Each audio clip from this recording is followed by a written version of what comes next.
Welcome to the 39th year of our World War II History Roundtable. Looks like we've got about 250 people in the audience tonight. Welcome for fighting the hockey game and the parking, downtown traffic. I want to tell you, next program, the 11th of November program, which is Veterans Day, will also be competing for parking space because of a hockey game. We've got this program, the one in November, I think there's one in March. But when you come, just say, we're coming to the round table, not to the hockey game. So I want to make that. But again, welcome.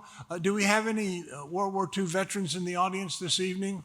Any World War II veterans?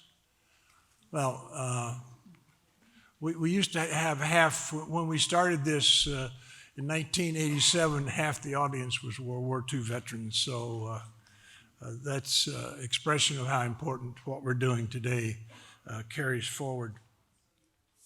I hope you picked up a round tablet in the audience and a schedule. If you are new, if this is your new discovery of what we're doing, please sign up. There are some sign-up sheets, and there's schedules at the book table to pick up the schedule for the rest of the year. We started out before the internet, so we don't send out notices monthly like a lot of the more recent organizations do. We mail out in August, and I think the attendance this evening is an expression of the loyal support. So thank you for coming. We're always looking for donations. Air travel, hotels, meals, everything adds up. So we're always looking for donations. If you have either in your end of year giving, which is coming up too soon, unfortunately. We're always looking for volunteers. And what else have I got here? Again, we start, our programs with the main speaker starts at 7, but at 5:45 we have the student outreach up in the room off the atrium. That was designed for kids, but there's a lot of gray hairs and bald heads that I see coming into that. So I think that's an expression of what a great job the student outreach group have organized. One of the things that is appropriate for what we're doing this evening on the Nuremberg trials, if any of you have noticed, next Friday, there's a new movie on Nuremberg that'll be released next Friday, and so this evening will be about Robert Jackson, and but you'll see that in the movie. I encourage you to go see that starting next Friday at the AMC. It'll be in most of the theaters around the Twin Cities. This evening's program is going to be moderated by Dr. Connie Harris, and I hope all of you picked up the round tablet. Connie was a student of Harold Deutsch, a student of Dr. Joe Fitzharris, but she writes the material that goes into the round tablet, and I think there's never a disappointment, and it's certainly a great setup for the program that we're having this evening. Dr. Connie Harris, I turn it over to you, dear. Thank you.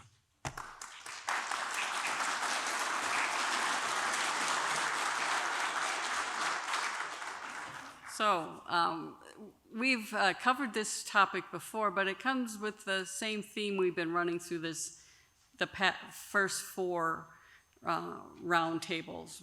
This is the year, the 80th anniversary of the end of World War II. We've talked about the dropping of the atomic bomb, the development of the bomb, and also the switch in time that saved the world with Harry Truman becoming vice president instead of Henry Wallace. And tonight we deal with the aftermath of the European War with the Nuremberg trials. As many of you know, we've talked about Nuremberg here before. Our namesake, Dr. Harold C. Deutsch, was a popular University of Minnesota professor. Did anybody here ever have one of Harold Deutsch's classes? Besides Don and me. Over here? Oh, right, there's still some of us left, okay. 1971? Okay.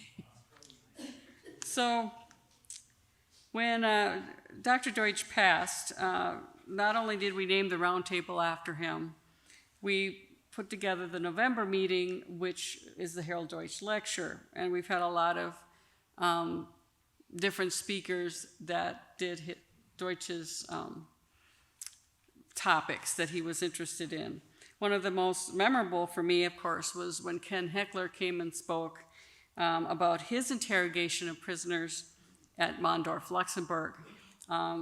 Deutsch actually used a lot of Heckler's interviews in his own research also. Deutsch was not only a teacher at the University of Minnesota.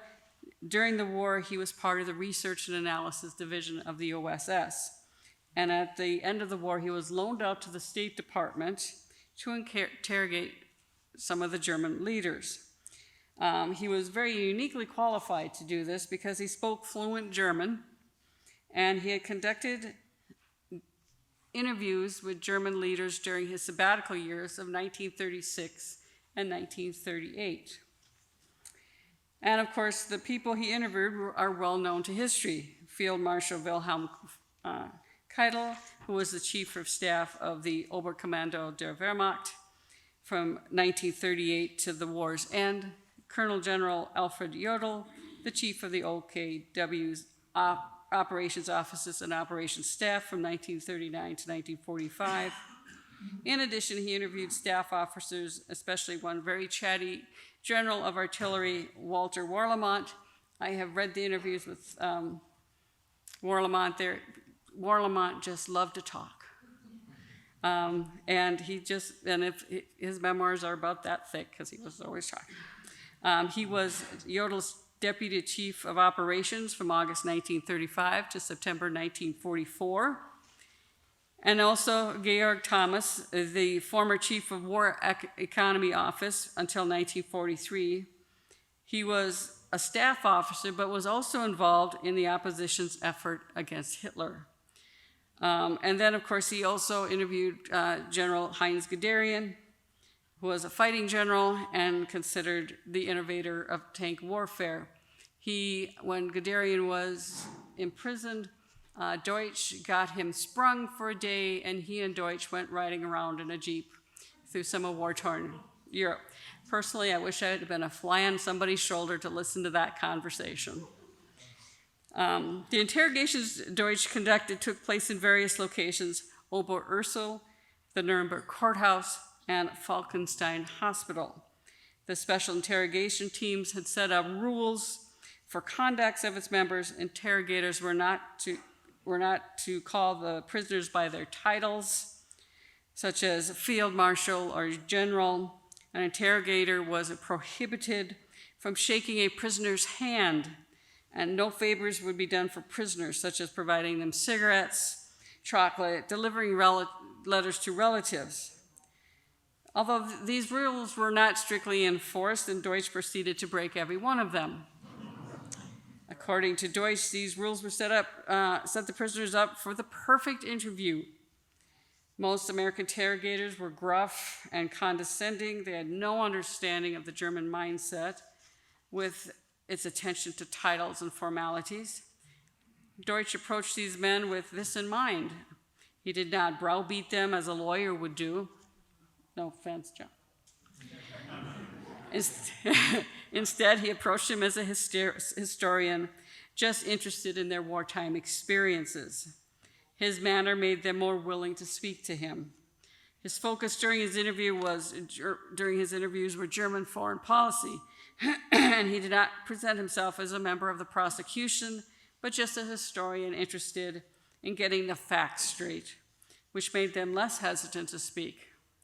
Again, his fluency in German did not hurt either. He would not take notes during this time. Once he was finished, he would go back to his room and write out everything. Unofficially, Deutsch also interviewed Richard von Kuhlmann, the German foreign minister from 1917 to 1918. During the 1920s and 30s, he became an observer and informant for the foreign ministry. Although never arrested and tried for war crimes, Deutsch's special interrogation superiors suggested the interview because because of the insight von Kuhlmann could provide on German foreign policy issues. Deutsch, that's the one he met in Falkenstein Hospital. He was very sick at the time. Deutsch also met with Alfred Jodl and Wilhelm Keitel, of course, as I mentioned. They had to be together so they could corroborate each other's stories. Jodl was a man of great dignity, according to Deutsch, but Keitel was, of course, a bootlicker. Deutsch asked Jodl about several matters having to do with Hitler's foreign policy, especially regarding relations between the Foreign Office and the OKW. Jodl felt that there were no real obvious points of friction since Hitler believed in the strict separation between these offices. In addition, Hitler had insisted that any major problems would go through him, so there could be very little difficulty.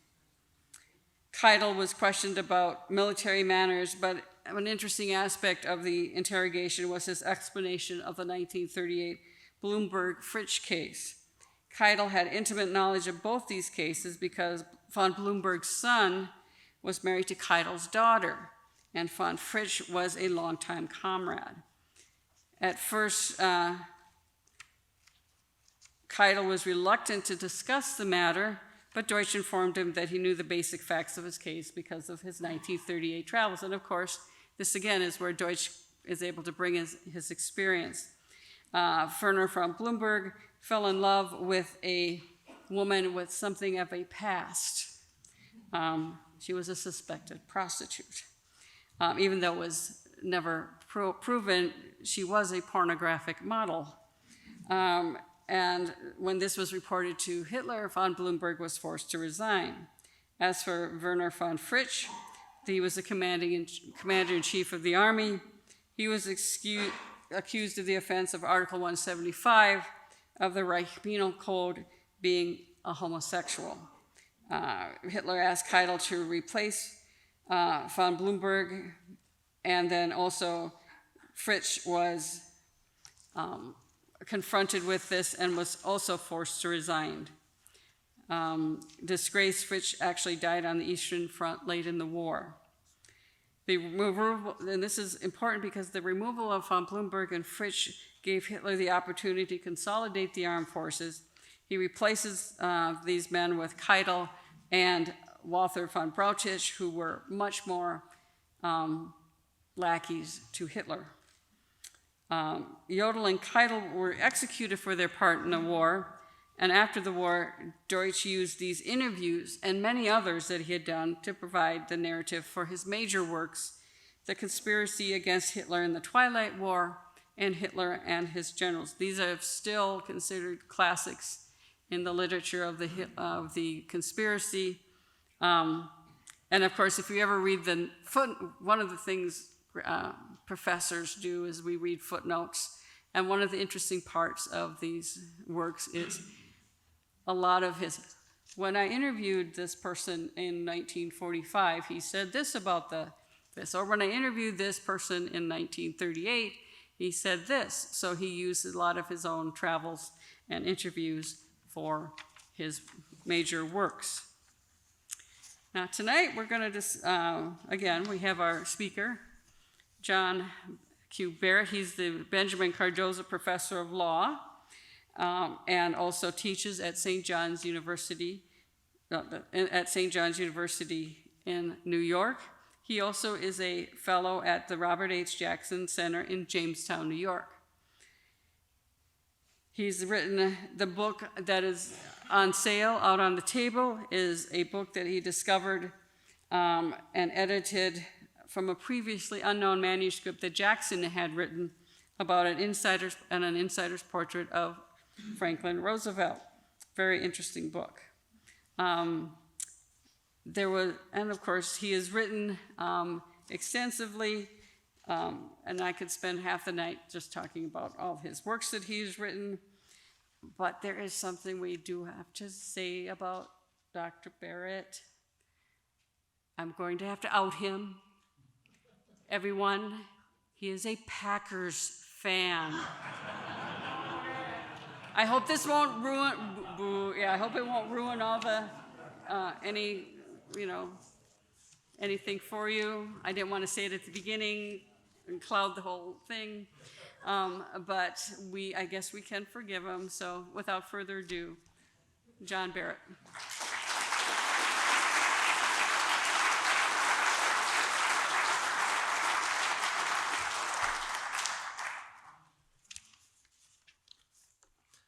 Good evening. I'm born and raised in Milwaukee. Loyalty is loyalty, right? It is a tremendous honor to be your guest this evening and to have this opportunity to speak with you about this very significant topic, the Nuremberg trials, as they happened 80 years ago. Starting next month, November 20, 1945, was the start of the first, the one and only international Nuremberg trial, and some of the legacies, contemporary meaning of Nuremberg today. I am very grateful to Colonel Don Patton, to Dr. Connie Harris, to the Harold Deutsch Roundtable infrastructure, all of you. A lot of moving pieces and a lot of very talented, committed people are part of this endeavor. And to all of you who are audience, who are students, who are learners, who are successors. Because when Colonel Patton asked if there are any World War II vets here tonight, the answer was no. The passage of time is a real thing. And 80 years down from the German surrender and the Japanese surrender means that a very young soldier would be 98 years old. And so, it's not a surprise. It's a very dwindling cohort, as are Holocaust survivors and generally people who lived through those times. What that means is that the baton has been passed. It is ours. We are here tonight. Our hands are up as people who are interested in World War II veterans, who are students of World War II service, who are attentive to the Nuremberg trials and their learning, and have a sense of our responsibility to take it forward. So that's my work, but it's our shared work. I want to welcome you to the Jackson list. Many of you are already on it. This is sort of an email list and blog that I write, a couple of essays a month, jacksonlist.com. And, you're all welcome. The price is $0, so the price is right. It's also, as a teenager once told me, a quick delete. So feel free to sign and not bog down in it when it hits you on a bad day. I'm quite honored to be here in the footsteps and the legacy of Dr. Deutsch, whose work as an interviewer, as a scholar, is part of the foundation on which my work and so many others have gone forward.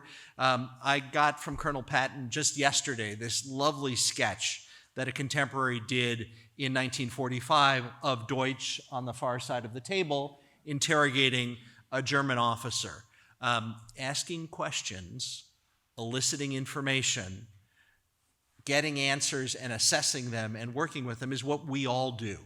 And it's clear that Deutsch, as a person, as a scholar, as a government official, which is what he was in the OSS, in his service during the war and then detailed to the State Department, and as a University of Minnesota professor, was that kind of giant. So it is a very appropriate thing that this roundtable is named in his memory, that this lecture proceeds in his memory, and it's very flattering, daunting, really, to be here to talk about this topic.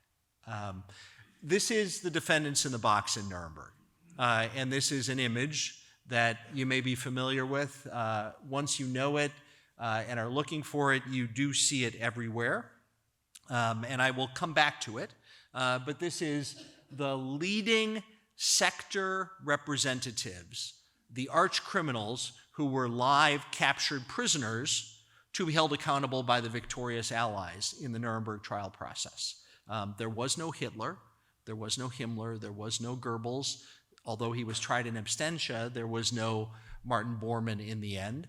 There was Hermann Goering, who you see in the far left corner, defendant number 1. He was Hitler's number 2. He was the Reichsmarshal. In the film that Colonel Patton mentioned that I have seen, I saw a screening and I do commend to you, it really focuses on Goering and the interrogation of Goering and the trial of Goering. Russell Crowe plays a wickedly awesome Goering. And so that is the backbone of this film. But these were military and civilian.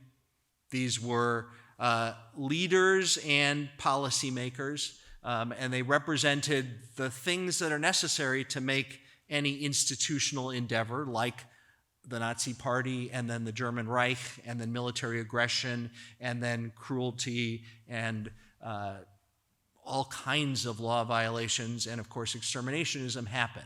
It's not a Hitler endeavor. There's no one bad man. It is a team endeavor, and this is a group prosecution. To work our way back to this trial, I want to begin by orienting us geographically. This is generally the 20th century map of Europe. This is the post-World War I, post-colonial state structure. And you see in the center, the yellow, the state of Germany. And this is a zoom in to Germany showing the states of Germany. This is the Bismarck unified Germany, the modern German state. And in the lower right, you see Bavaria. Bavaria is the state. Munich is the capital city. Munich was the party home of the Nazis as they began to consolidate and build power from the Brown House in the 1920s and forward. And moving north in Bavaria, right above the word Bavaria in this slide, you see Nuremberg. So about 100 kilometers north of Munich is the location of Nuremberg. Nuremberg is, of course, the location of these trials that I'm going to discuss with you. But before it began having that significance in 1945 and to the present time, it was a Nazi city. It was a spiritual home and a symbol selected by Hitler and the Nazi Party and the site of the Nazi Party rallies every September, beginning in 1933, continuing through 1938. It was based on a conceit that the Third Reich was a successor to the Second Reich, Bismarck, was a successor to the First Reich, the Holy Roman Empire, which had Nuremberg as a castle city. So Nuremberg and its beauty and its architecture and the castle on the hill was a kind of marker of the grandiose notion of the Nazis and what they were and what they were doing in building what they claimed would be a 1,000-year Reich. It lasted 12, of course. Then Nuremberg at the rallies becomes particularly the site of something that is essential to the persecution of Nazism in Germany, intra-Germany.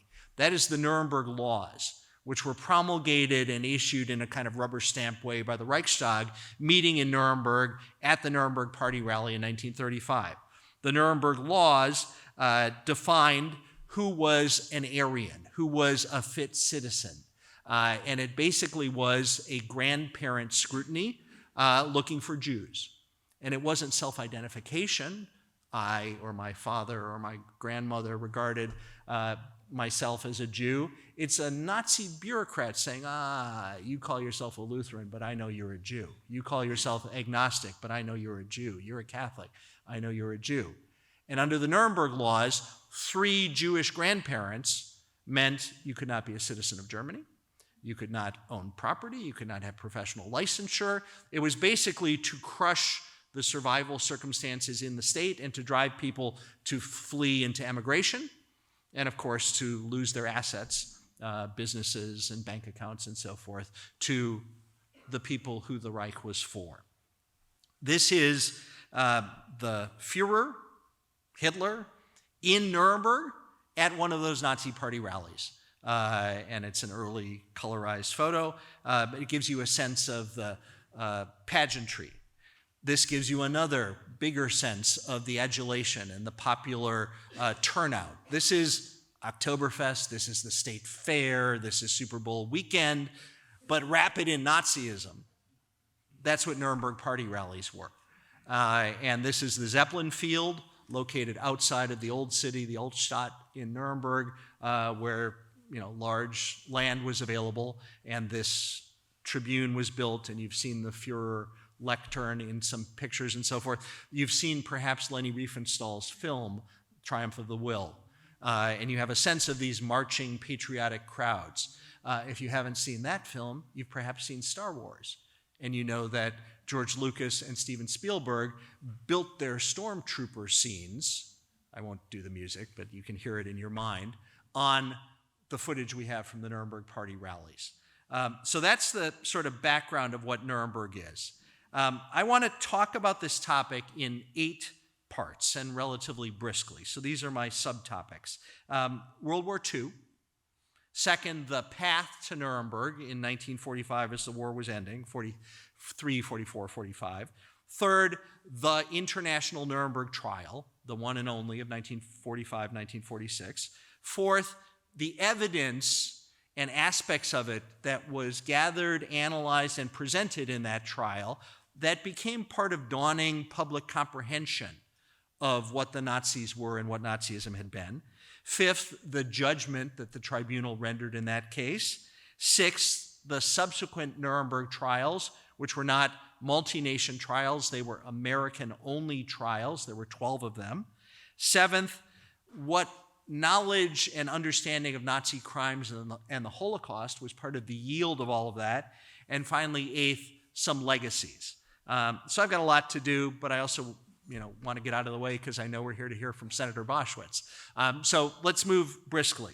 The Nazis in Germany take power when President Hindenburg offers the chancellorship to Hitler, who's the head of the NSDAP, which is the largest of the minority parties, and brings him into the government to control him, to calm things down, etc.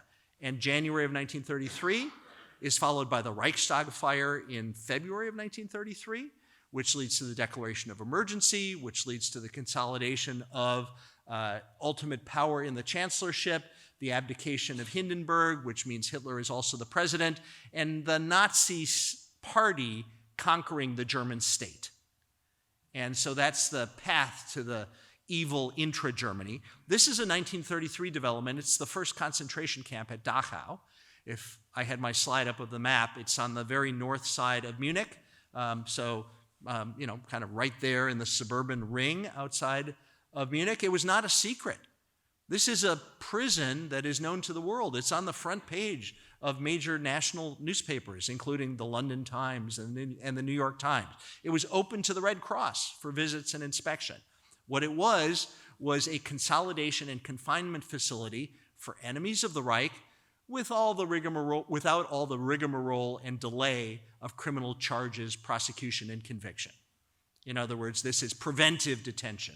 This is roundup. This is exercise of power, and it's exercised against political enemies, labor unions, communists, Jehovah's Witnesses, homosexuals, and, top of the list, numerically and in the philosophy of the Nazis, Jews. It was not to kill, it was to confine. It was not even to hold permanently. For some, it was a period of punishment and then a little bit of capitulation. I will emigrate, or I will turn over my business, or I will be a supporter of the Nazi party and make my contribution, was a way that some people in this first, second, third year of Dachau got out. But it was crowded, and violence did occur, and overcrowding and disease, and then cruelty, and then killing, and then in the fighting war years, enormous killing becomes part of the landscape in Dachau. It's one of the concentration camps inside Germany that is visible to and known to the world, meaning including the United States, and it leads to a sort of habit of speech that turns out to be very unfortunate. concentration camp is a phrase that is known through this to be what the Nazis do. And so as knowledge grows that the Nazis also have camps here and here and here, including in the East, the rhetoric that attaches to that is concentration camp, when in fact the reality of some of those extra-German, non-internal, non-political enemy, non-1930s camps is exterminationism, is populations in conquered lands to the east being rounded up, being put on rail cars, being transported. And now I'm talking about Auschwitz, of course, Treblinka, Sobibor, Majdanek. Those camps, it takes a long time to understand, aren't concentration camps. Yes, they concentrated. Yes, they incarcerated. But they're part of a design that was entirely different and manifestly more evil. The Nuremberg trial is part of beginning to understand this difference between concentration camp and extermination camp. This is a chart that shows you the Nuremberg laws, and as I explained, the 3 Jewish grandparent consequences flow, and so you see the 3rd and 4th columns of grandparents.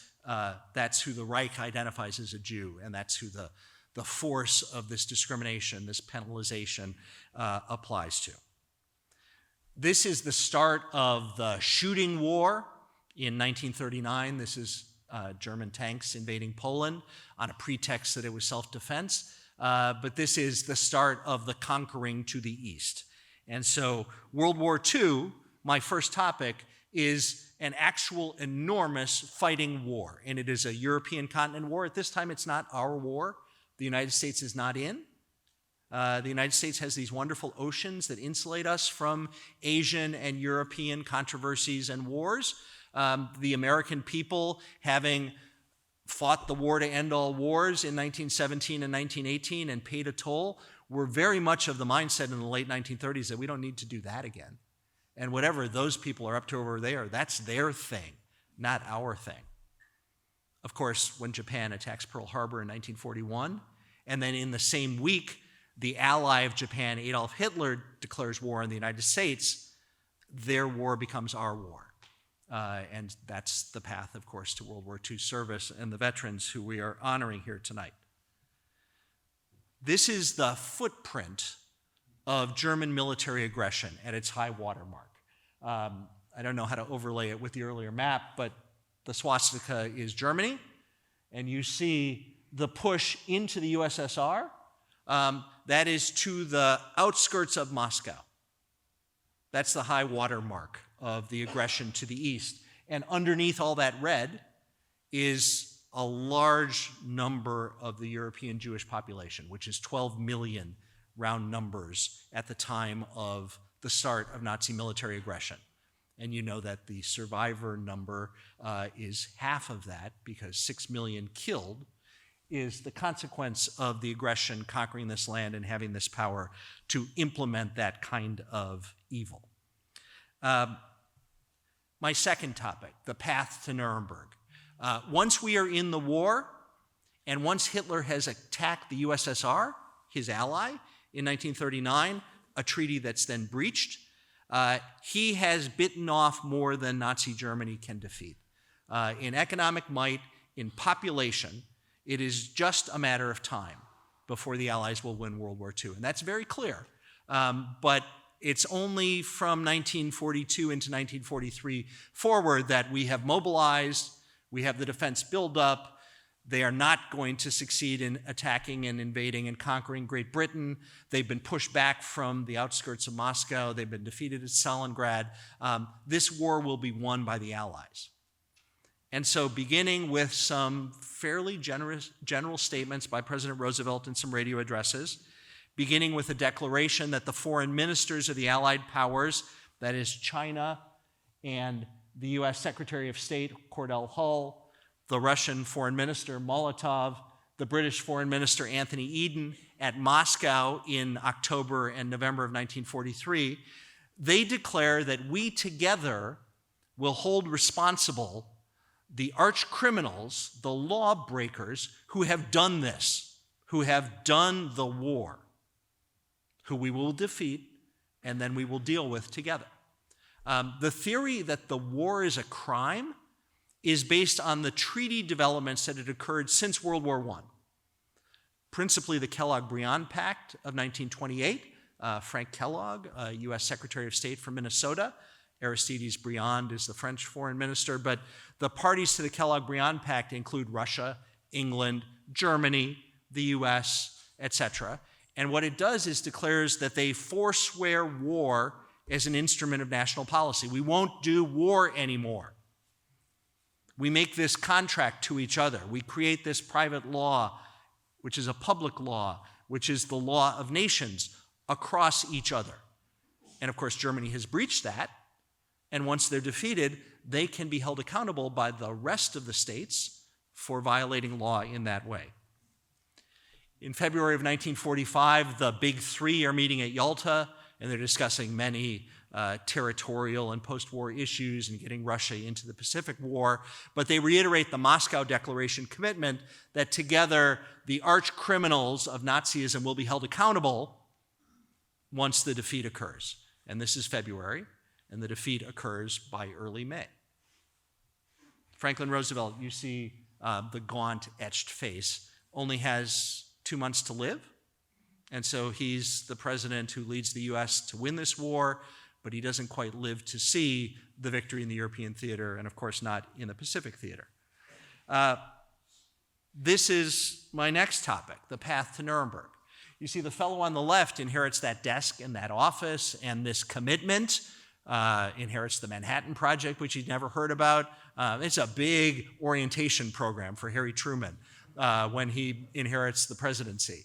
And he quickly hands off the responsibility for the international projects to hold the Nazis accountable to the man on the right.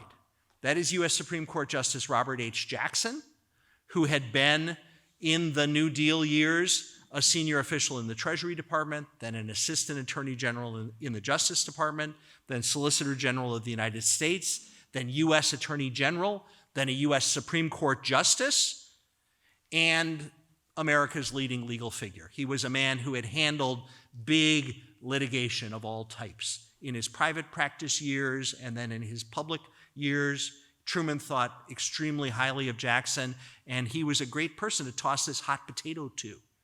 And Jackson, as a patriotic citizen, as somebody who hadn't really been relevant in the war years to national service because he was not a military man. He's in the Supreme Court, which is a bit of a backwater from 1941 to 1945, and is told, we're about to capture Adolf Hitler. Would you like to prosecute him? Good job offer. And is told, we have an international plan that's all ready to go. It's kind of a turnkey operation. And you're about to have a summer recess. You know the quip, the only people who get the summer off are school children and Supreme Court justices. And the Supreme Court now, not so much. But Jackson was going into the summer 1945 recess. He also wasn't thrilled with relations among his colleagues on the court. And so he says yes to this offer and this responsibility, and thus it's totally his. And it's a total bill of goods. There is no Allied agreement, there is no evidence, there is no site, turns out very shortly, there is no Hitler, but it's now all of Jackson's problem. This is when he's publicly announced, May 2, 1945. He's got a little bit of a wary look on his face, I would have to say. It turns out he is away from the Supreme Court for a full year. He misses an entire term of the court. He offers Truman, when it's clear this job is going to take a while, to resign from the court, saying the court should have 9 justices. Truman says, oh, those 8 can handle the work. It's not a big deal, and I want you to come back because I like you and value you as a justice.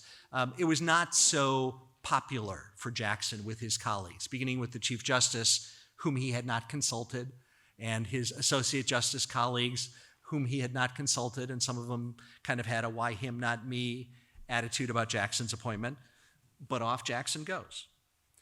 This is Jackson on a rooftop in London. That's where he spent summer of 1945. He spent it at this building called Church House, which is in a yard adjacent to Westminster Abbey. It's a Church of England kind of conference center office space. He spent it, this is looking out the front door of Church House and shows you Westminster Abbey, just to orient those of you who know London. So It's under the arch, looking across. He spent it at this table, four-sided table, four allied nations, the big three plus France in its liberation, 1944, August of 1944 and forward, allies who had won the war, who were part of this commitment to hold the arch criminals accountable, who had to figure out how to do it. And you see on the right side Jackson in the bow tie, his assistant, his deputy at this time. Behind him is General Wild Bill Donovan, the head of the OSS. And this is his side of the table. The British are facing the camera. The French are on the left side. The backs to the camera are the Russians. And generally, the London Conference is a philosophical dispute between the three nations that have a sort of due process model of doing a trial, and the Russians who think we have already agreed that these people are criminals. So let's display them and then kill them. That's called a show trial. Jackson tells Harry Truman, as a matter of executive power, as a matter of military strength, as a matter of Germany's unconditional surrender, you're certainly in a position to line up and shoot whomever you wish. But, I'm a Supreme Court justice, I'm a lawyer, I'm a lawman, says Robert Jackson. I'm not your person for that job. And Harry Truman says, oh, no, that's not what I want. I want a lawman. I want due process. I want more or less what the U.S. Constitution Bill of Rights provides as criminal procedure. So you work it out. And this is a back and forth and ultimately a showdown where the three nations are prepared to do it without the Russians, and the Russians, Stalin decides to sort of stay in the mix, and that becomes the agreement to do this trial. They have to find a location, and so now we're back to a map. This is what had been Germany, because after May 8th or 9th, depending on which country you're in, the unconditional surrender, Germany no longer existed. It was Allied occupation zones. And generally, it's the adjacency principle. So the pink zone in the northeast, closest to Russia, is the Russian zone. The yellow zone in the northwest, closest to the UK, is the British zone. The red, white, and blue stripes on the French border is the French zone. And the blue area is the people not from the neighborhood. That's the American zone. And that includes Bavaria and Munich and Nuremberg. The lower right is Austria, because the Reich had, since 1935, included Austria in the same zone division as what's going on there. So the Americans suggest doing it in Nuremberg. Why? Because it's in the United States. Stop to think about that. We didn't ever give it statehood or keep it, but it's in our military occupation, in our control, which means we can secure it, we can provision it, and we won't be under whatever the Russian domination of Berlin might be, which is where the Soviets preferred to have the trial. Plus, Nuremberg, Jackson learned from the U.S. Army, had a building. This building, fronting on a street called the Furtstrasse, it runs from Nuremberg to Fürth, the adjacent city, had a courthouse called the Palace of Justice. And behind it, the wheel and spoke, is a prison. And it was largely intact. Yes, some bomb damage, some roof repair was needed, etc., but it could accommodate this big proceeding.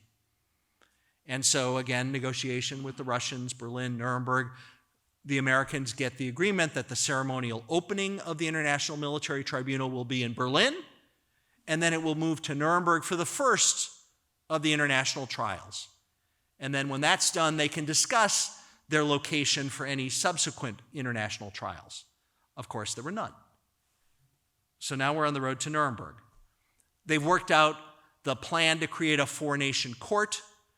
They've worked out the content of the procedures that this International Military Tribunal will follow, which is generally something that resembles our Bill of Rights. They've worked out the jurisdiction of this tribunal over 4 crimes: conspiracy, waging aggressive war, committing war crimes, and committing crimes against humanity. And so on August 8th, they sign, the 4 nations, an agreement. It's not a treaty. It's never submitted to the Senate. It is simply an executive agreement across the nations with Robert Jackson signing for the United States. Back to these fellows, part 3. The trial begins after a process that includes an indictment, charging 24 individuals plus 6 Nazi organizations with one or more of those 4 crimes, and rebuilding and structural improvements of the Nuremberg courthouse, and the serving of the indictment on those individuals, the opportunity for them to get counsel of choice paid for by the United States, the time for them to prepare for trial, 30 days, liberal discovery of captured documents and documents that they request and witnesses that they request so they can prepare to defend themselves, and a trial that starts less than 6 months following the unconditional surrender of Nazi Germany. Actually, mind-bogglingly fast, given the enormity of this project. This is the roof repair. I'm not here to admire that particularly, but it kept the rain out, sort of. The 4 windows on what we would call the 3rd floor is what I want to point you to. That's courtroom 600. That is humanity's courtroom, civilization's courtroom. That's the site of this trial in the Palace of Justice. This is inside courtroom 600 after it had been kind of retrofitted to accomplish this. And just to orient you, you see the defendant's box, 2 rows, and the defense attorneys, 2 rows in front of them. Opposite them are 2 rows of support personnel for the judges, and then the judges were on the high bench. We are in the air above the witness stand. Across is the podium for the examiner, and behind are 5 tables for the prosecution. The United States table is in the middle, the Russian table is to the right, the British table is to the left, the French table is almost out the door, and the 5th table is on the left, an overflow table for extra personnel. These are the judges. Under the charter, it was supposed to be 1 judge per nation, but a designated alternate in case the judge became ill or died or in some way was unable to do the service. It turned out every judge was healthy, and they functioned as a court of 8. All 8 sat for every session. The 2 U.S. judges appointed by President Truman were Francis Biddle, not much hair, bending forward, writing, 4th from the right.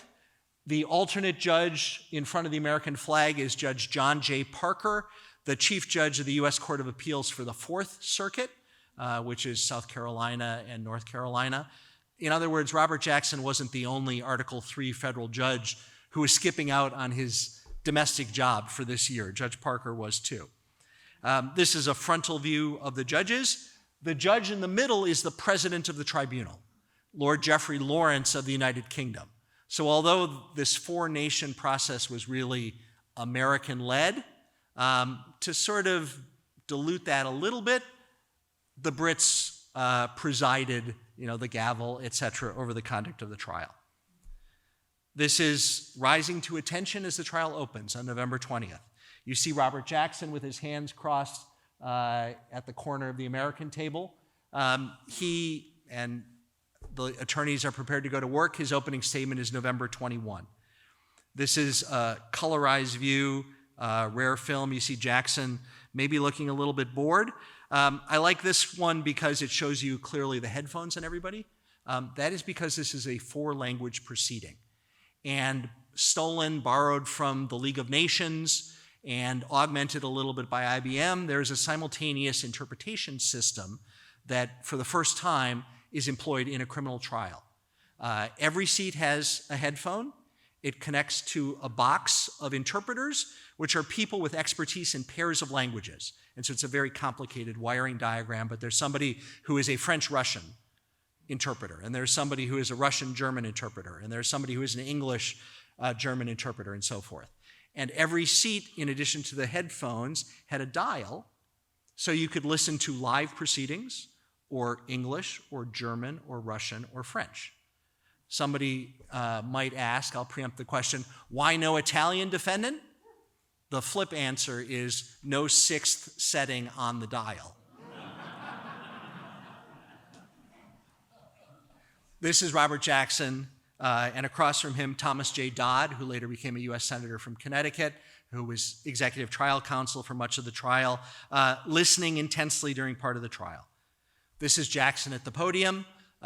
His opening address at Nuremberg, which you can listen to online or read, is one of the most important, stirring compositions in courtroom history and maybe just in literature. It explains what the evidence will show.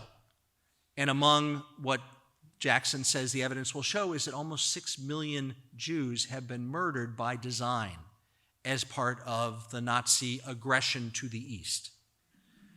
I want to talk briefly about the evidence and 4 particular witnesses who are part of proving that. Remember the path that got us in here? It's aggressive war. It's 2 world wars in 30 years. It's war being a treaty violation. War is the supreme international crime. Yes, other counts and jurisdiction included human rights crimes, crimes against humanity, but the focus was the war, and the notion going in was that horrible stuff happens during war. And yes, a lot of innocent people in occupied lands were killed, and some assert enormous numbers, but that's just war. Over the course of the trial, what these people, Jackson on down, begin to comprehend is that it's not just what happens in war, that it was part of a plan, it was design, it was exterminationism. This is Otto Ohlendorf, testifying as a US government witness, a captured Nazi. He had been the leader of Einsatzgruppe D, which was one of the 4 mobile killing teams that trailed the Nazi Wehrmacht infantry as they advanced to the east. And these were the teams that basically lined people up at the rim of ditches and shot them person by person by person. This is Holocaust by bullets. This is Babi Yar. And what Ohlendorf testifies is, these were my orders and this is how I did it. This is Dieter Wislicenny, who was a Berlin-based bureaucrat. He was the number 2 man in the Jewish office of the Reich main security structure in Berlin. He's an obscure figure, but his boss is less obscure. He was a man named Adolf Eichmann. But at this point, Adolf Eichmann was believed to be dead. No one had heard of him. He certainly hadn't been apprehended. Wislicenny is a captured participant in whatever that office did. And the Americans call Wislicenny to the stand, and with captured documents, walk Wislicenny through the orders, which were transmitted by Himmler to Eichmann, to the Jewish office, to the commandants of the concentration camps, which were extermination camps, once you begin to understand this, in the East, and did the bulk of the killing of 6 million European Jews. Wislicenny is a youngish and somewhat emotionally tortured person. Unlike Ohlendorf, who was remorseless, Wislicenny knows he did evil, does a little bit of blubbering on the stand. Maybe that's just an effort to save his neck. He's not an arch criminal. He's a location-based criminal, so ultimately he is turned over and prosecuted and convicted and hanged by the Poles in a subsequent local trial, because that's where his orders had resulted in murder. What he describes is one day where he goes into Eichmann's office and says, "Why are we doing this? We're getting these reports from Auschwitz, from Treblinka, from Sobibor. They're basically death receipts, and they're enormous. And we've gotten that previously from the Einsatzgruppe. Why are we doing this? These are, peasants. These are harmless people. These aren't soldiers." And Eichmann, according to Wislicenny's testimony, pulls open a desk drawer and pulls out a document which has a wax blob seal on it and Himmler's signature. And it says, "The Fuhrer directs you to exterminate the Jews of Europe." That document has never been found. It's not a Hitler signature, it's a Himmler signature, but it's Himmler invoking Hitler's name, according to Wislicenny's testimony. And it's Eichmann basically saying, "Shut up and go back to work because Hitler is the law and this is our order. See?" And that's the kind of evidence that they're getting through this Nuremberg trial process. This is a witness who was called by one of the other nations, Marie Vaillant-Couturier. She was an Auschwitz survivor. She was a French communist, resistance, etc. person who was captured, who was tortured, but who survived, and testified because she was fit to labor, what slave labor was in Auschwitz and what Auschwitz was. This is the former commandant of Auschwitz, Rudolf Höss, who was captured in the spring of 1946. Notice was given to the Nuremberg defendants. We found Höss. He was commandant of Auschwitz. Don't confuse him with Rudolf Hess, who is a defendant. This is Rudolf Höss. The recent movie describing Hearst and his family living at Auschwitz in the villa is about this fellow. And Hearst testifies at Nuremberg that I was ordered to do this. I worked for Eichmann. Eichmann worked for Himmler. This was the chain of command. And we killed almost 2.2 million Jews during the time I was the commandant of Auschwitz. It turns out that's probably an exaggeration, Holocaust historians later conclude, but it's a remorseless description of exterminationism. That's the kind of evidence that the Nuremberg trial is surfacing because we are doing it this way. This finally, mislabeled, is one last piece of evidence. It is a diagram map of the concentration camps, as they are still calling them during the Nuremberg trial. But look at the names and look at what they're learning. Yes, Dachau, but further to the east, there's that Majdanek dot, and there's that Treblinka dot, and the Struthof dot, etc. The landscape of exterminationism is what they are discovering. So aggressive war is the supreme crime, yes. Crimes against humanity, also, yes. My next brief piece is to tell you the judgment. These 24 defendants received a full, fair trial, including an opportunity to take the stand if they wished, the opportunity to call witnesses, the opportunity to produce documents. As Jackson said, the kind of opportunity they never gave any of their enemies. And at the end of that trial, the tribunal convicted 18 individuals and acquitted 3. For Jackson as a prosecutor, in the moment, at least 2 of those acquittals sort of stung. He thought, we'd carried our burden of proof. But actually, once you step back, as he did, not batting 1,000 shows it wasn't rigged from the beginning, shows it was a fair trial, shows that the tribunal didn't work for the prosecutors. Of the 18 that were convicted, 11 are sentenced to death, and the other 7 are sentenced to terms of years. And the record of the Nuremberg proceedings, meaning the transcripts and the exhibits and other captured translated documents, are published for the world.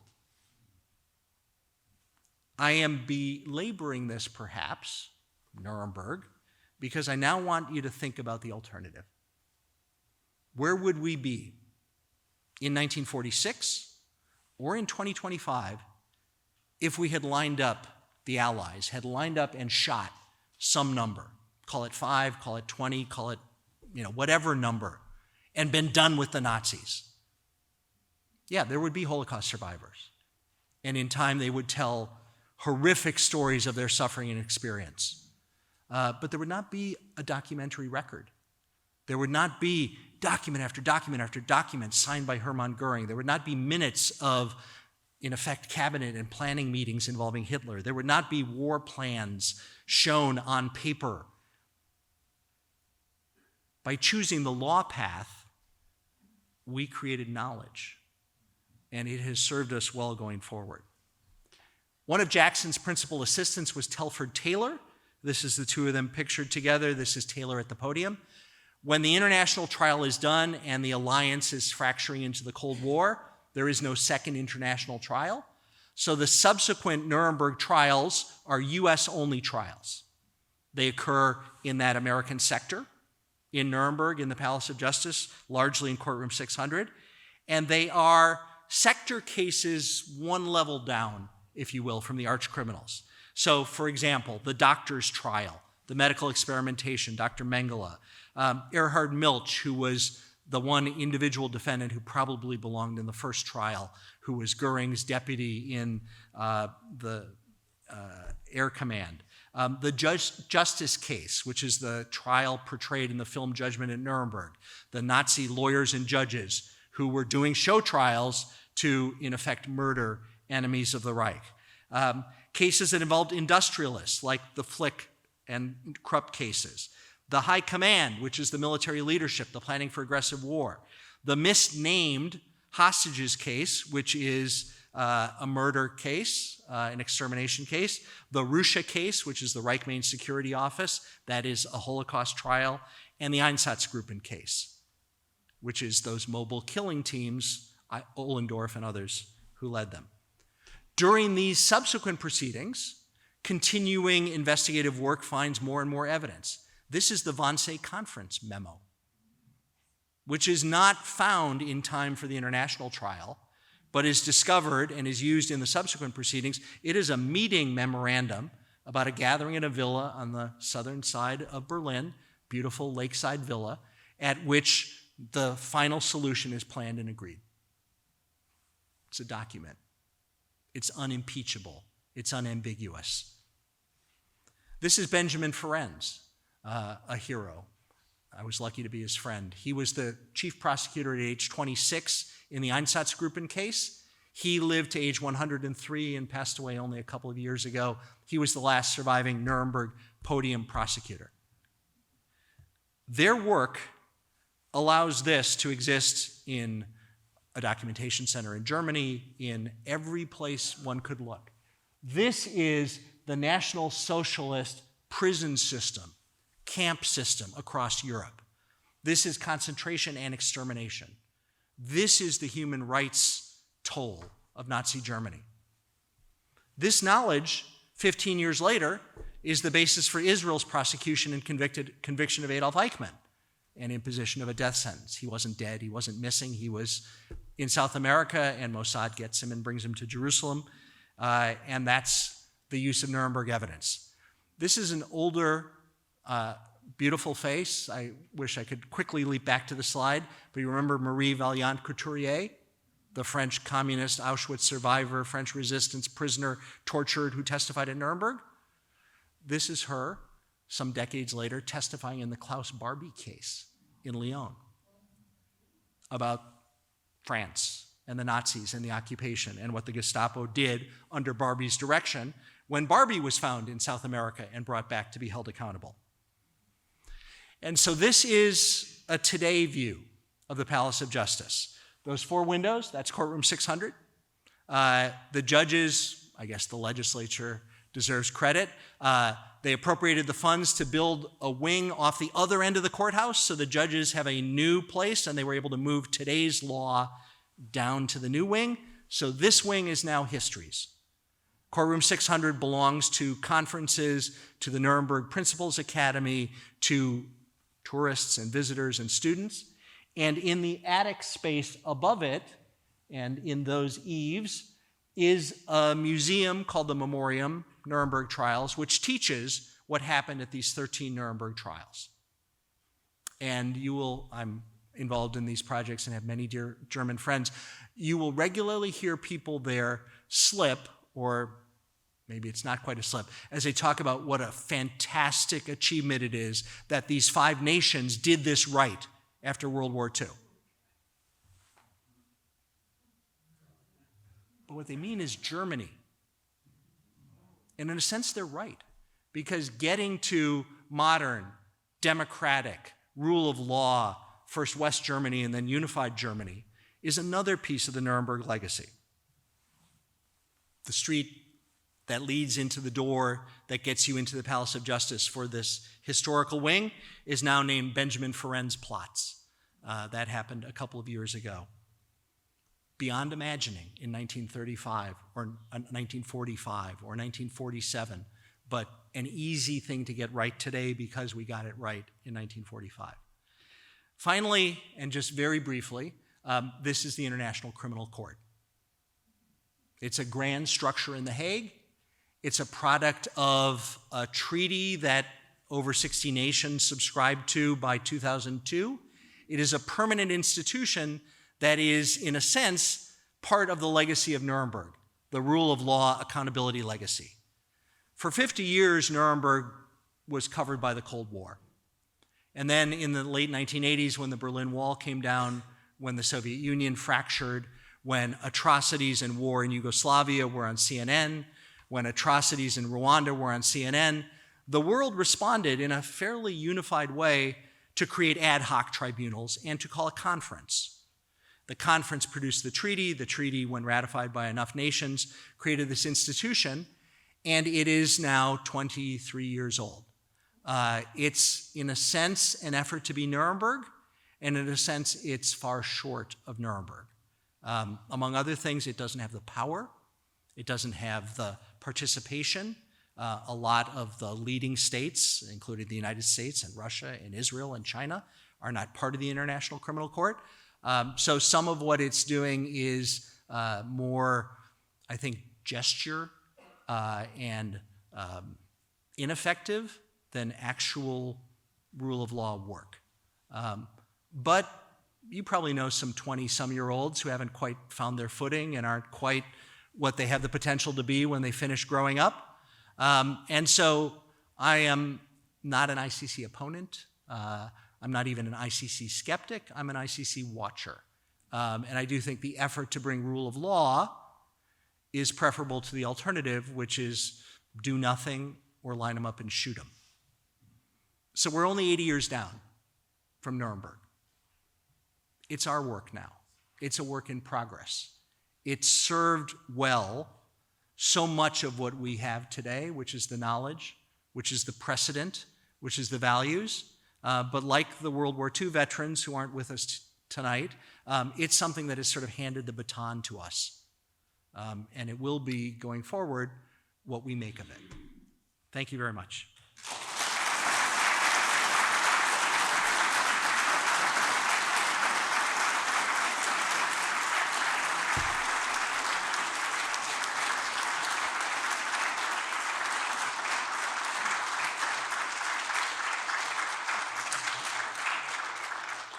Our next speaker this evening really needs no introduction to us Minnesotans.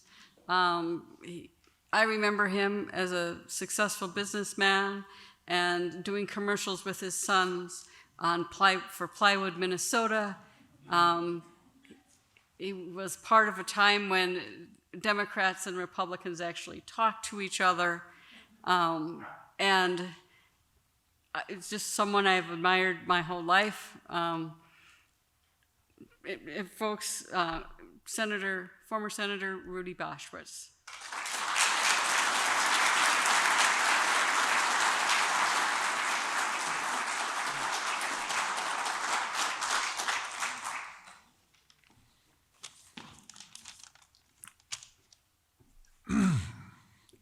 It's hard for me to hear and watch some of this stuff. I've heard it all before. I am a Jewish refugee from Germany. I don't know of any of my family that survived the war. And to see this and to listen to it is difficult. I have never gone back to Germany and looked at these camps. I didn't think I could take it. My grandson went with a large group of other Jewish young people who didn't have the same connection, and he said he was okay until in one of the camps he saw the immense pile of shoes, little shoes, from little children. These were difficult days for our family, for the Jews of the world, and I have seen it before, but I don't like it.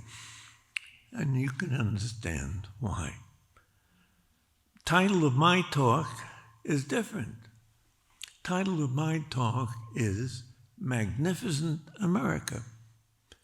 And I really believe that America is magnificent.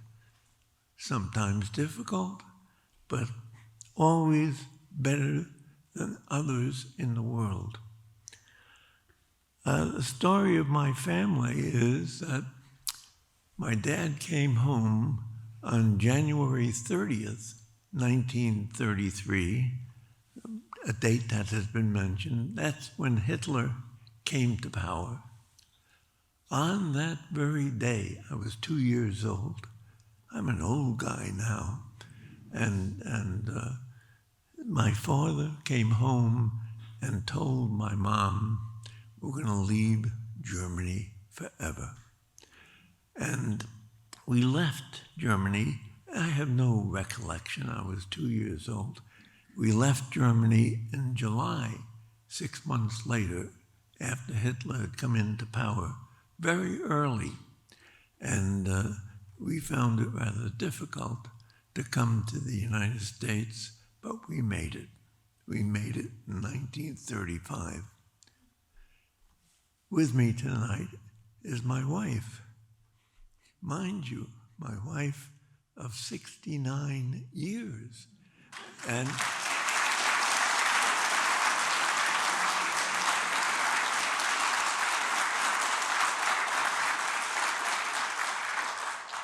her grandfather, she has a similar story.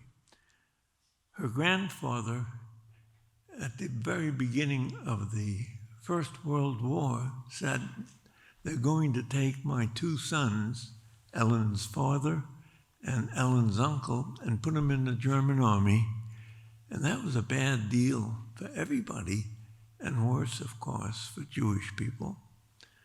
So in 1914, he picked up his family and moved them to Switzerland, where Ellen was born.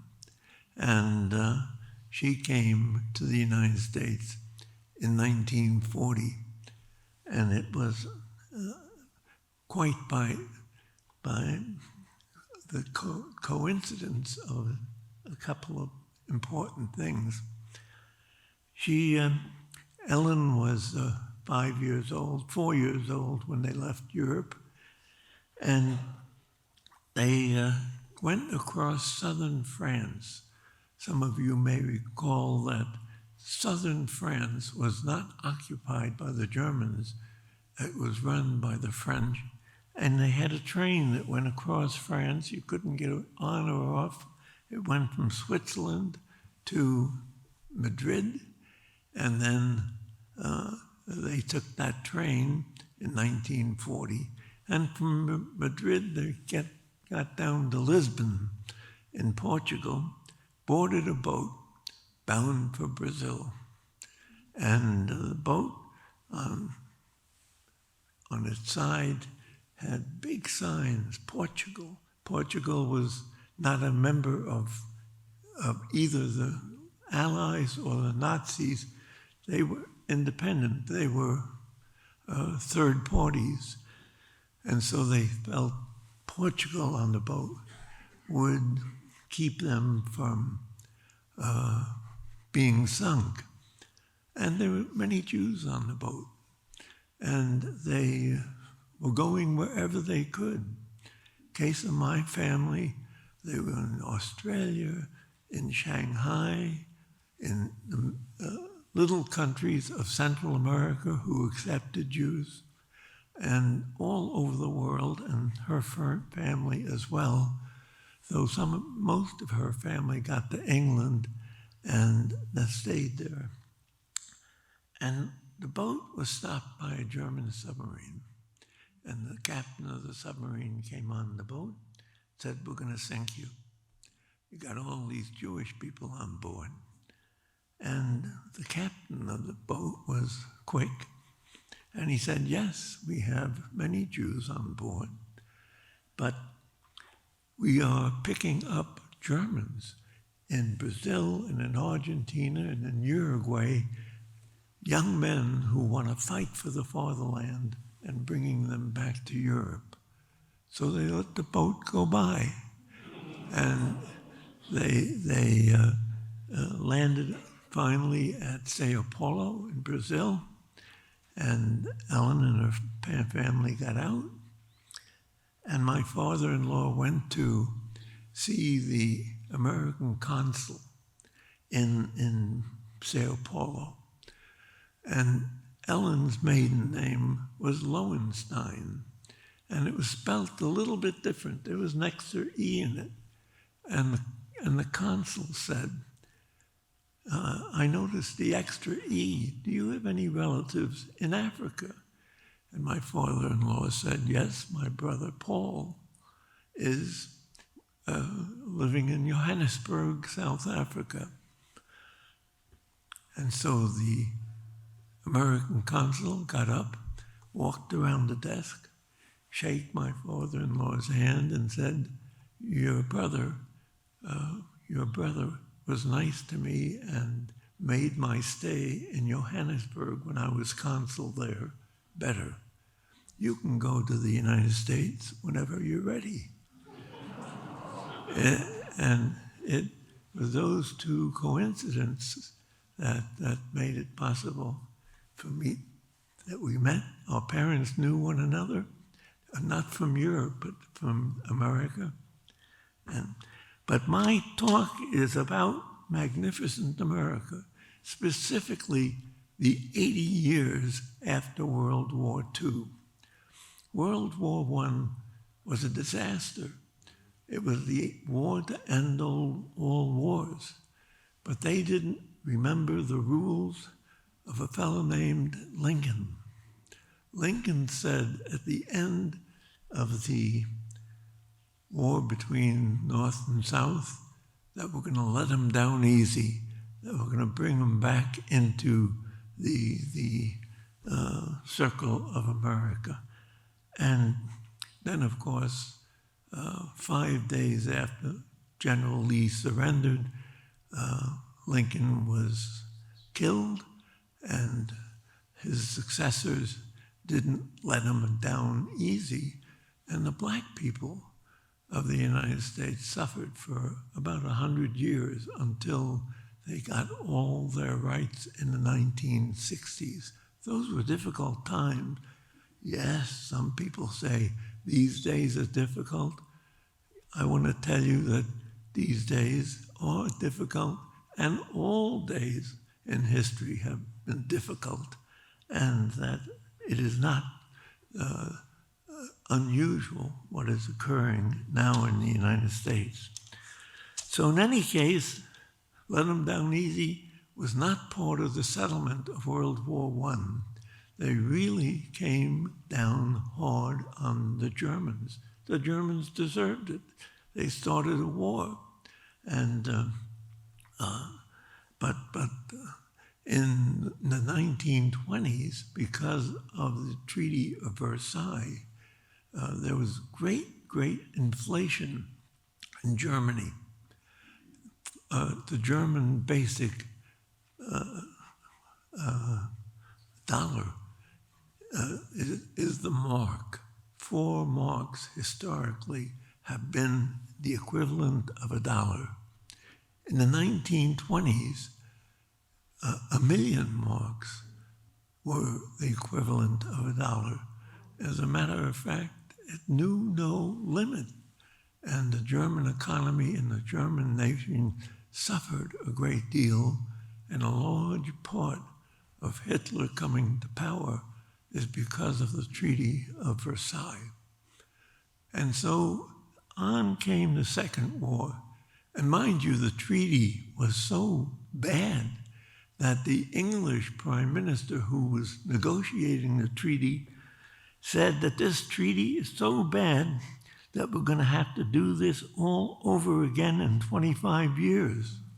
He missed it by 1 year. That World War II came to an end. But then Harry Truman, who knew his history, let him down easy.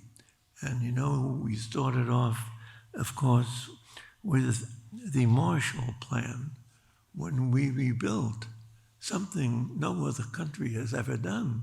We rebuilt our friends and enemies alike. We rebuilt the German economy. We rebuilt the Japanese economy. Japanese was not part of the Marshall Plan. The Marshall Plan covered 16 countries in Europe. It didn't cover any of the Russians, any of the communist countries, because it had a free enterprise section in the Marshall Plan. They weren't for that, so they didn't get any of the money, which was a good thing. But then, after we began to build back, we began also, the United States began the 80-year period that comes down today, and the American period of leadership in the world occurred. So those 80 years is the longest period of time when there were no war between major powers. Major powers like France against Britain, they were at war, and Germany against, but in the European countries, in Russia and Germany and England and France, they spent a good deal of time fighting one another. This was the longest period of time, 80 years, when two major powers were not at war with one another. When there's a major power war, millions of people die, and the productivity of countries is undermined and destroyed. The 80 years is also a great period of the growth of democracy. At the end of World War I, there were perhaps 6 democracies in the world. And they're mostly the English-speaking nations. Yes, the US, Canada, Britain, Australia, New Zealand. And at the end of World War II, there were only about a dozen democracies. And of course, lots of new countries were born after the Second World War, when the English Empire, the French Empire, the Belgian Empire, the Dutch Empire, when they all were destroyed. The empires and countries became independent. So there's a real growth of democracy. Today, there are approximately 200 members of the UN. About 100 of them are democracies. So what's so special about democracies? There's never been a war between two democracies. There has never been a war that one side would fight with the other and that both of them had freedom. And so that the growth of democracies, today, 100 of them, and they have half of the world's population. And when India is sometimes a democracy, and it's sometimes partially a democracy. If you know the organization Freedom House, it rates all the countries of the world as either free, partly free, or not free. All of the wars that are now going on in the world are in the not free part of the world. Democracy is absolutely the most important thing one can say about a nation. And for instance, have you ever heard, this is kind of a side remark here, have you ever heard of immigrants coming from Costa Rica and crossing the American border? And the answer is, at least I haven't, and I suspect none of you have. Costa Rica has been a democracy since very soon after World War II, almost now 80 years. And people want to stay where they were born and grew up and where their family lives. And democracies also are not alone in freedom, they also have economic freedom. Milton Friedman, the great economist of the 20th century, pointed out when there's freedom of political rights, freedom for the individual, there's also freedom of capitalism. And the results are that capitalism has raised the lifestyles all about the world. And so back to Costa Rica. Costa Rica has a gross national product per person of $19,000. All of the other countries in Central America, except Panama, which has a big brother called the United States, They are all under $6,000 or $7,000.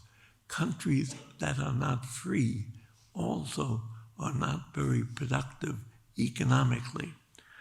So, and Costa Rica just stands out in the Central America because it is a democracy, its people are free, and it has a free economy.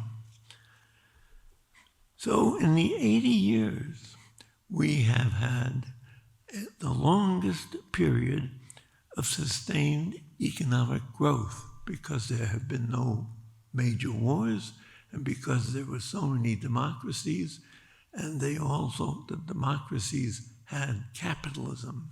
And capitalism, whether you like it or not, is the most ingenious and the most productive economic program that has yet been devised. So for 80 years, it's the longest period of sustained economic growth. These things, again, all come back to the United States that is leading the world. And what has happened because of free enterprise and freedom is that for the first time of history, 4 or 5 billion people have been raised out of poverty, and for the first time in history, fewer than half of the world is living in poverty. As a matter of fact, the number is about 20 or 25%, and most of it is found in Africa, unfortunately. So the last 80 years, despite ups and downs, the last 80 years when magnificent America has led the way in the world have been the best 80 years in the history of humanity. Now, you hear all the time, and the news is always, what is news? News is by almost definition bad news. There is good news, and the good news is that democracy and freedom of economics is becoming more and more part of the world, and the United States, magnificent America, is leading the way. Thank you.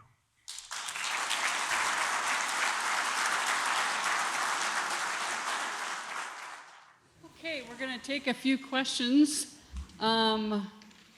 Where is Chris? There is Chris with the microphone. Who would like to raise your hand? Who would like to have the first question? Just a reminder, as always, please wait for the microphone so this audience can hear and the YouTube audience for later.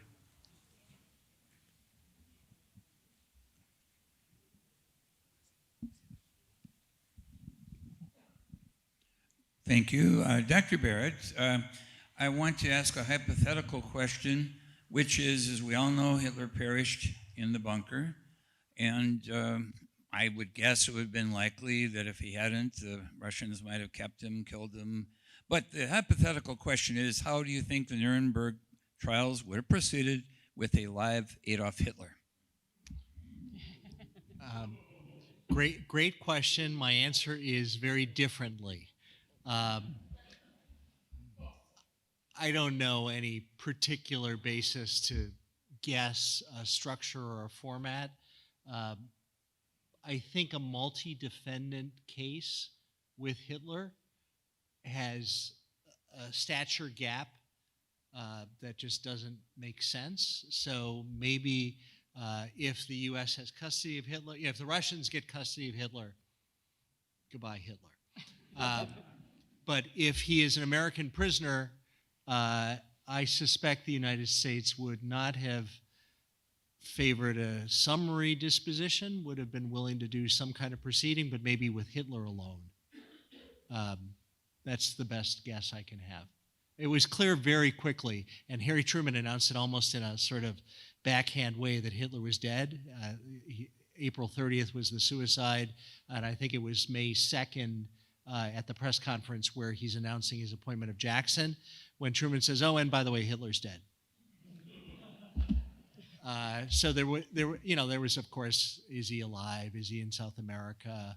Anybody see Hitler behind a pole recently? There were always those kinds of theories, but they were never very serious. He was gone, so nobody planned a Hitler proceeding. Well, you know, I forget what I was going to say. Well, when you get old, that happens. So we have another question over here. What was the I know what I was going to say. Pardon me.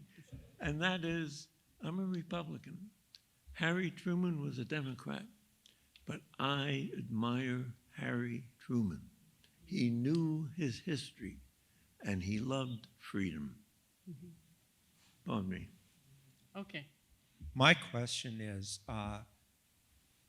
what was the main reason why the U.S. didn't agree with or join the International Court? Why didn't the U.S. join the international court? Sovereignty. To join any international agreement requires some surrender of sovereignty to other powers and other decision makers. And since the United States has a large global footprint, another way to describe that is the United States has a large exposure. And so in the view of the second President Bush administration, which is when the ICC went into effect, but even President Clinton before that, who had signed it sort of in the dead of night, New Year's Eve 2000, but never submitted it to the Senate in the very waning days of his presidency. President Bush unsigned it, and the argument was the United States should not risk some runaway accusatory international institution trying to arraign our people. In President Bush's second term, Bush 43, a different State Department legal advisor structure became less hostile to the ICC. There was more informal cooperation, but never contemplating joining it. That continued more or less under Obama. That receded under President Trump's first term.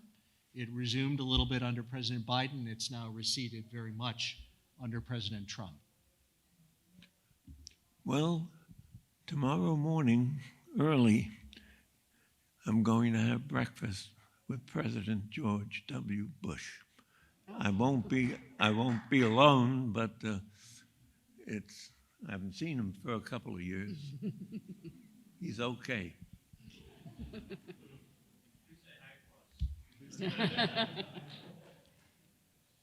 So I have a question about the witnesses. It strikes me as somewhat surprising that the witnesses were as cooperative.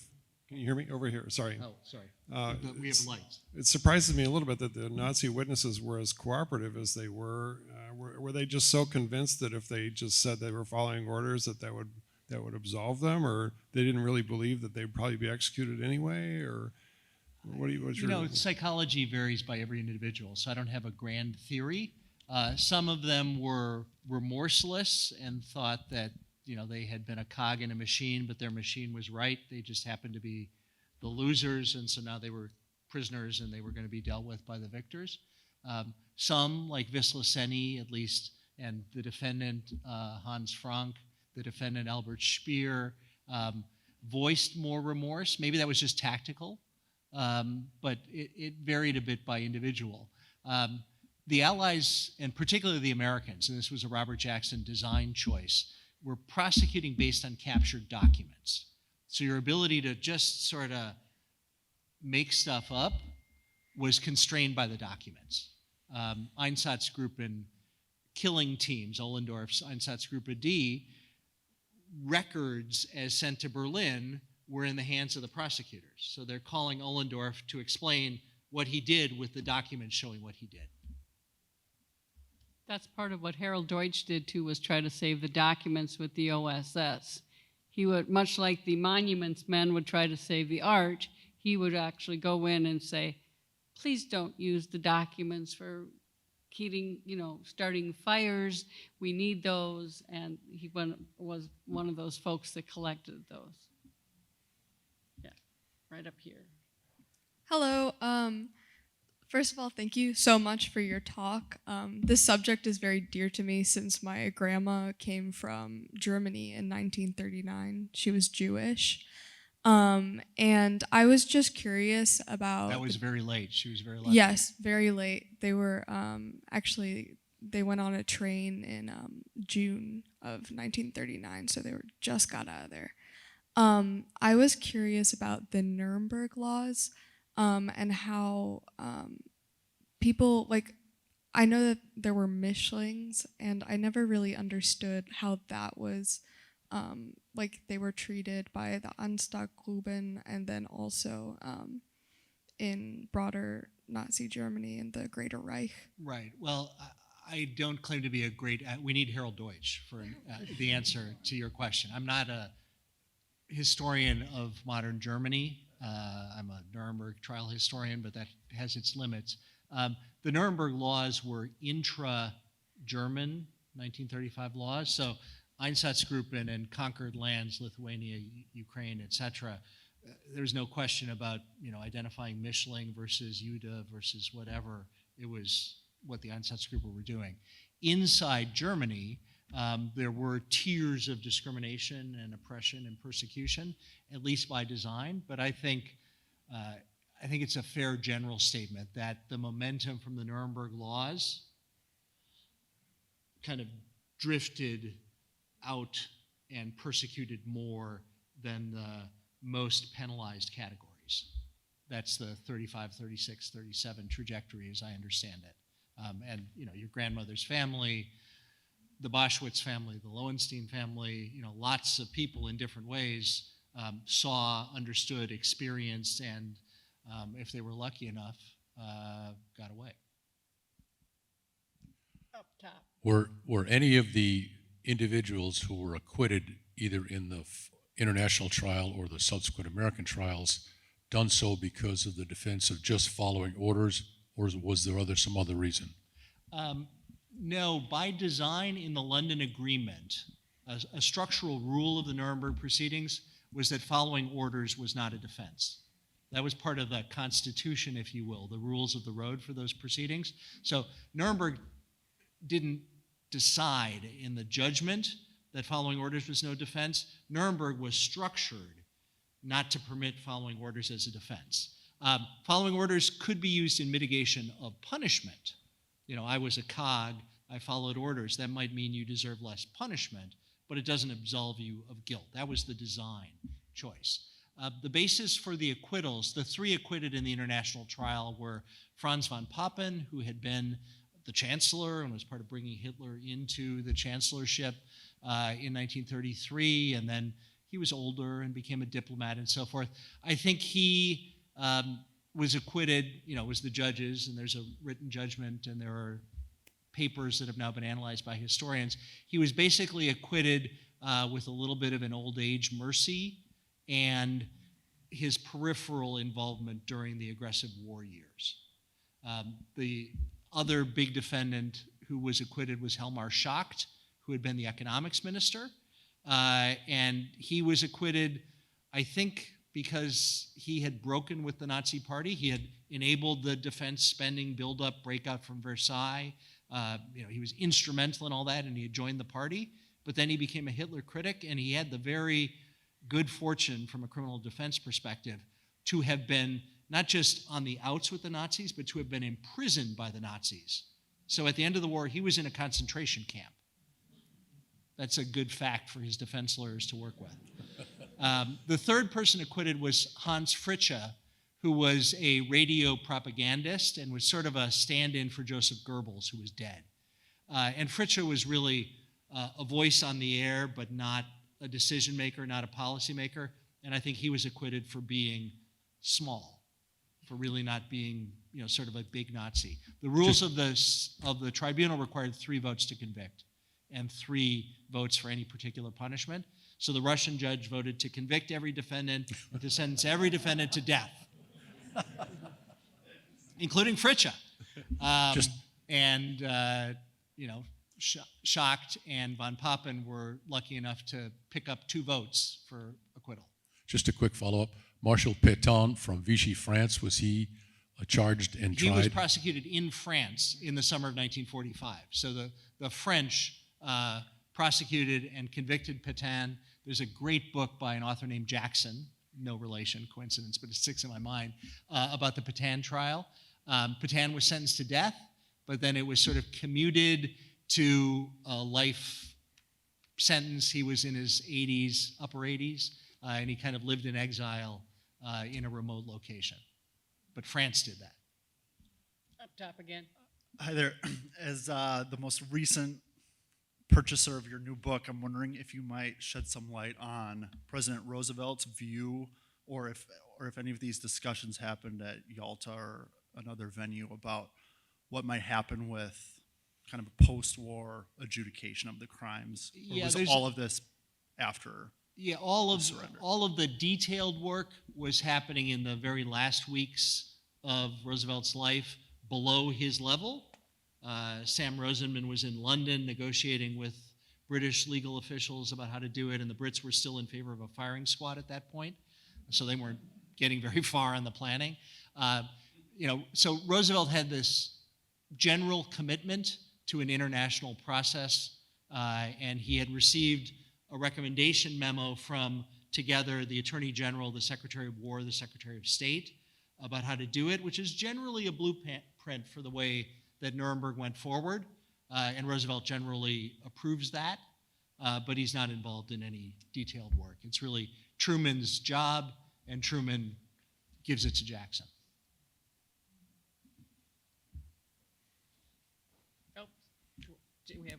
You have something to say? Senator has something to say. Senators always have something to say. Don't give up on the U.S. Senate. Certainly don't give up on America. When the case of the U.S. Senate, they have a new experience. Since the year 2000, it's been 50-50 in the Senate, or 51-49 or 52-48, very close. Not year after year, but almost half the time or even more. So that the leadership of the Republicans and the leadership of the Democrats say to their members that you can't stray. Every vote counts. And that they have held together with great certainty, and there hasn't been much interplay. When we went to Washington, our two oldest sons had already in college, and they didn't move with us, but the two younger sons did.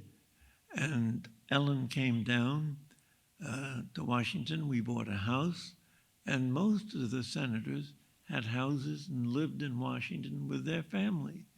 And the wives got together, and the wives didn't care so much about politics, and they just were friends, and they brought the senators together as well. So don't give up on any, that, of course, Churchill, don't give up on anything in your life. Keep moving forward and keep expecting that your efforts will produce happiness and also prosperity. Support for this program provided by viewers like you. Thank you. Additional support provided through the Catherine B. Anderson Fund of the St. Paul Foundation. Upcoming roundtable topics can be found at www.mn-ww2roundtable.org. Production services provided by Barrows Productions.